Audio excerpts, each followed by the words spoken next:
বড্ড কথা বলি, যে কথাগুলো না বলা উচিত সেগুলোও বলে ফেলি, যাদের কাছে বলা উচিত না তাদের কাছেই বলে ফেলি।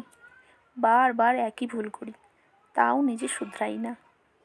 অকারণে কথা বলি, নিজের কষ্টের কথা বলি, নিজের গোপন কথা বলি, যাকে বলা উচিত না তাকেই বলে ফেলি।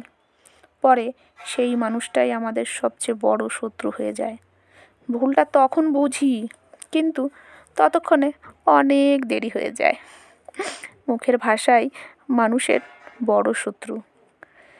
একটা বাড়তি কথা সারা জীবনের মাসুল গুনতে হয়, অথচ কেউ শেখায় না।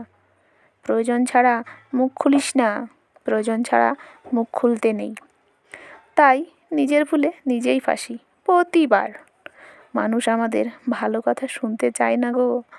মানুষ অপেক্ষা করে থাকে আমাদের একটা ভুল কথার জন্য, আর একটা ফসকে যাওয়া কথা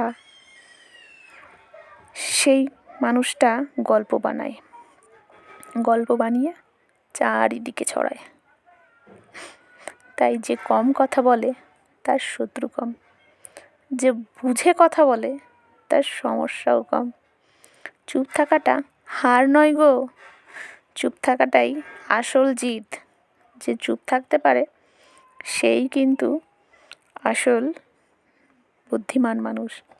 যে মানুষ মেপে কথা বলে তাকে সহজেই ঠকানো যায় না। আজ থেকে নিজেকে শাসন করো, কথা বলার আগে 2 বার ভাবো, প্রয়োজন ছাড়া মুখ খোলো না, আর চুপ করে থাকা শেখো। আর যে চুপ করে থাকতে শিখে যায় তার কিন্তু শত্রু কম হয়। আর বিশেষ করে চুপ থাকলে আমার মনে হয় জীবনের অর্ধেক সমস্যার সমাধান হয়ে যায়।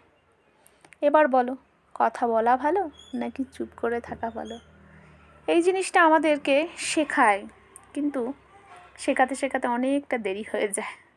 তো জীবনের অনেকগুলো ভুল করার পরে আসল শিক্ষাটা নেই, ভুল না করলে।